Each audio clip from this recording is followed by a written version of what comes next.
Hey Vlad, it's done. What's it done? The Steve's house. It's done. Let's see it. No.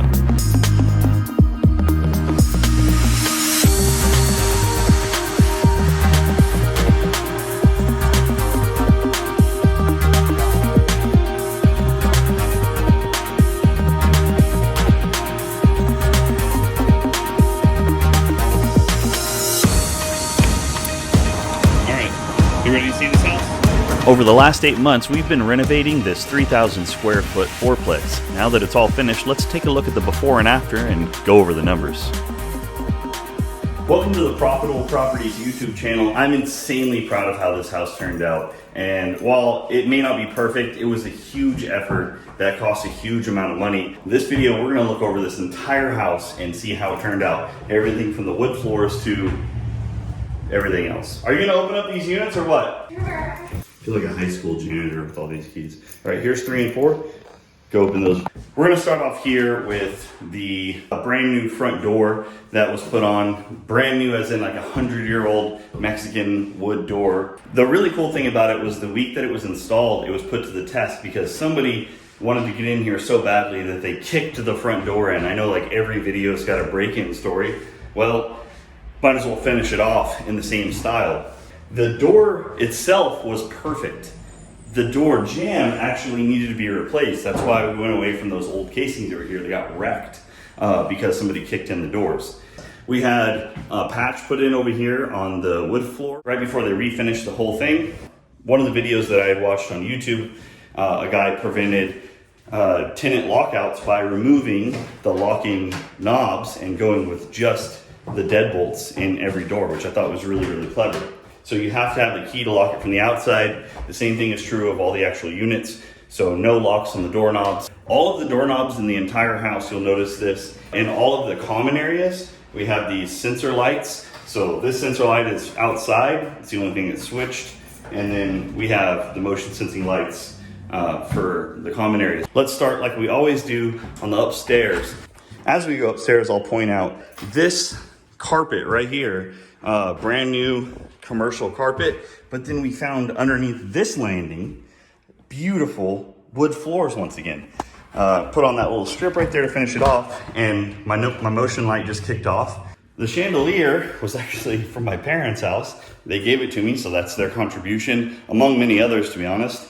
And we have the new emergency exit light, and then keeping up with the safety theme, we have the fire bottle. But upstairs, we found one of the coolest surprises.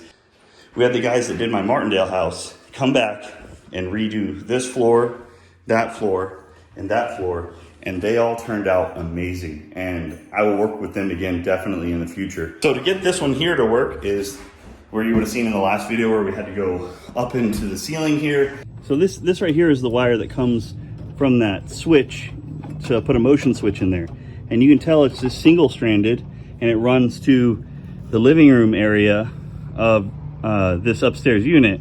So we're gonna have to change this around so that it runs off my power. And then also we gotta make it to where it has a ground. So I'm gonna have to pull some Romex and then it goes over to that, which is the downstairs chandelier we just installed. We polyurethaned this wood ceiling. It's the old original shiplap. And shines really nice with this light. And I made this little attic access. I love it. Let's go ahead and start off in descending order. We're gonna start off in unit 4 right here. We'll step back in time first and look at this unit before any work was done. The tenants who lived in this unit had lived there for 21 years. And they said the carpets and appliances were all in the unit since before they moved in. While this was the best kept unit on the property, the lack of maintenance showed, especially in the bathroom floor, which was so water and termite damaged, it moved significantly when it was walked on. But here's what it looks like now. The only thing that we've done differently since the last time you've seen it is we went ahead and painted all of these window frames after I went ahead and got them all squared away. The only curiosity about this place is I have no idea where this door went at all. Went ahead and put up smoke detectors in the common area and carbon monoxide detector. It says that it has to be at least 15 feet away from the cooking area, which makes sense. It would probably be going off always if I was cooking. We have this beautiful kitchen that would be a joy to work in, especially now that it's all cleaned up. Everything's painted.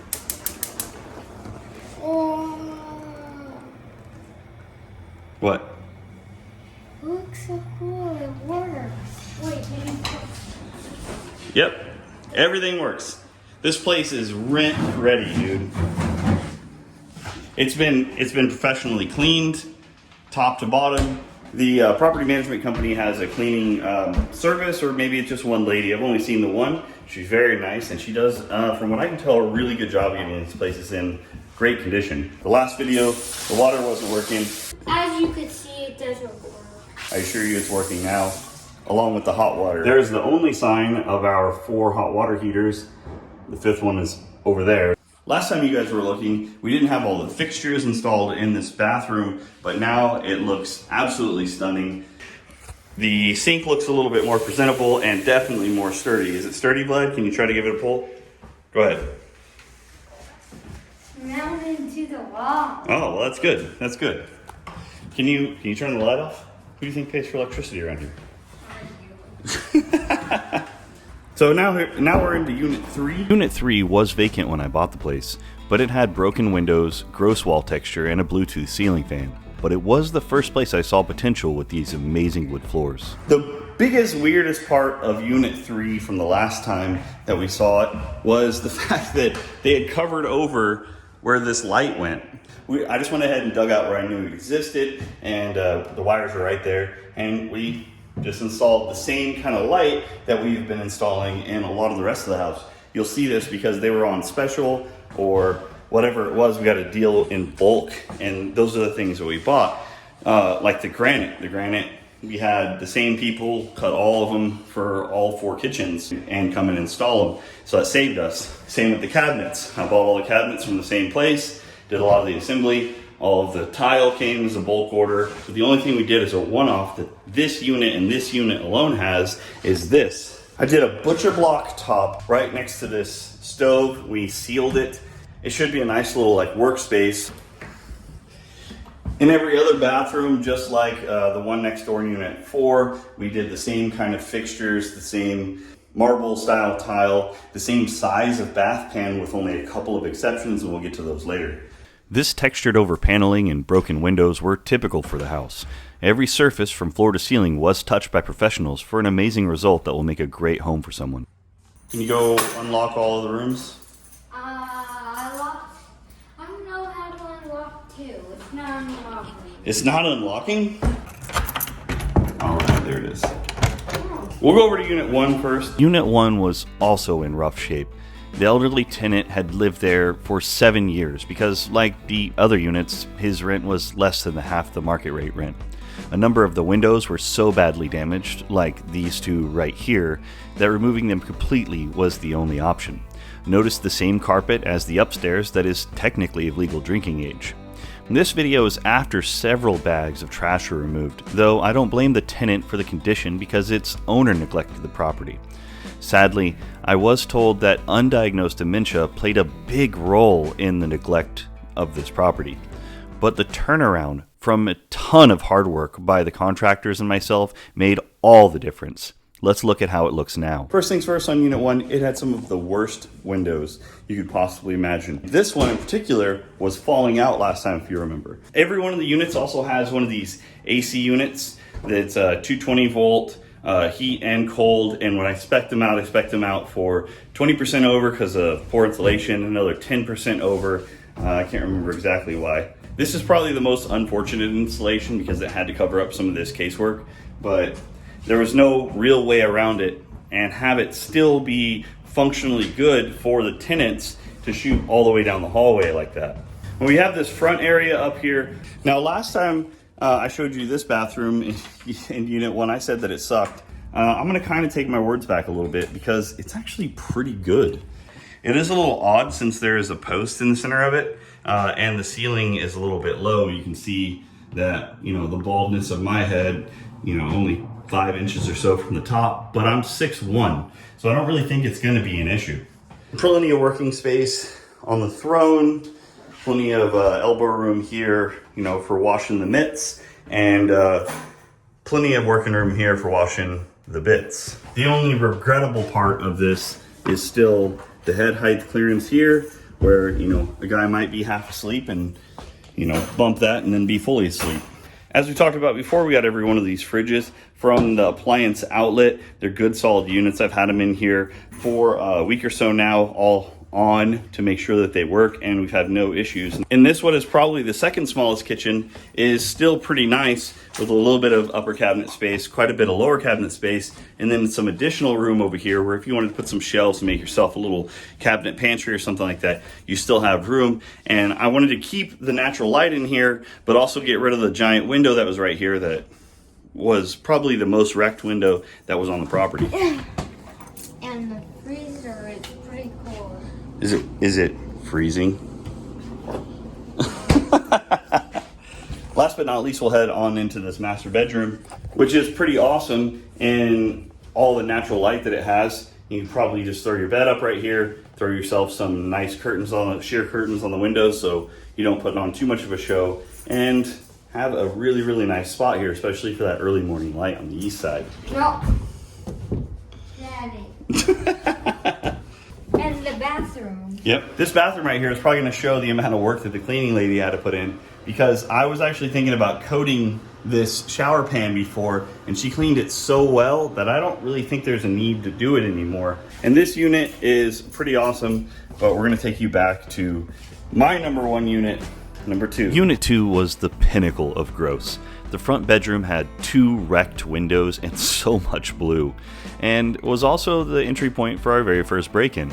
The living room was divided weirdly to add a bedroom with 2 more wrecked windows, and kitchen access was provided by some weird child-sized hallway, and the bathroom looked like something from a Saw movie. Not to mention the rotten, moldy, and infested area being continually dripped on by water, raw sewage from decades of Band-Aid repairs. The plumbing was so bad, we replaced every water, sewer, and gas line in the entire property. The kitchen was in this rear addition that was basically falling off of the main building, though there were some cool finds like this 100-year-old wallpaper. Because it was so bad, it is officially the biggest turnaround of the entire property, and if I had to choose, I would say my favorite unit. Unit 2 is awesome for this incredible amount of natural light and the big open feel that it has. It also definitely has the biggest kitchen out of all the units. And if we keep moving forward, what we have in front of us is that wrecked addition that you guys saw the last time, and just from the doorway you should be able to tell it's pretty good. What it is a just plain normal room, which whenever you saw it before might have seemed like an impossible task. These guys pulled it off. All the walls are pretty straight, and the way that they did that was just building another square wall right here that's leaned the other direction. And yeah, it does make the wall between this and the bathroom pretty wide. It also makes everything seem pretty normal otherwise. One small thing we had to overcome was this shower head. And whenever it was first installed, it was installed with one of the standard arms on it. And what it did was shoot out right at the floor, completely missing the pan underneath. So we ran over to Home Depot until we realized that and put on this little neck, and it's great now. This is the other bathroom for this unit. It's right off of the kitchen, which could be right off of the dining room and living room. This bathroom was the bathroom that I really didn't even want to come in whenever we first got this house. It was a dingy, dark area that I wasn't interested in being inside of. So now that it is a nice, clean space to shower and use, I'm a lot more happy with it, and I'm not the only one. The other little room that we saw before is this small, what I would call a bedroom. This floor, while it's awesome, it does have some character in it, and you know, character is just flaws. There are some burn marks, there are some saw marks, it looks like, from different folks, and you know, I'm sure that at some point we're probably gonna have to protect this section of floor that's right next to the cooking area, you know, if we have tenants that don't care enough about the place. And last but not least is this front room, which has a ton of natural light from this big window up here, and then also this really neat globe light bulb cover, I don't remember what it's called, that I found in the house. We also added laundry to the back of the property, which I don't have any film of. The biggest story, square footage wise, is the exterior of the house. The lower 14 feet of siding was completely replaced with new wood siding because it was in such rough shape. We mounted the outside mini split units up high to prevent theft or damage, and we painted every square inch back to white. Though I'm not sure it was the best long-term color choice, let me know what you guys think down in the comments. This house has turned out amazing, and I don't think that I could be more excited about how it's turned out, aside from how much money we spent on it. And I know that's a question you all have, but you're gonna have to wait for next time because we haven't got the appraisal back yet. So check in on the next video where we'll break down how much money we spent, how much money we made, what lessons we learned, good, bad, or ugly. I'm gonna tell you guys all of it. See you next time. Like, comment, subscribe. Thank you for watching.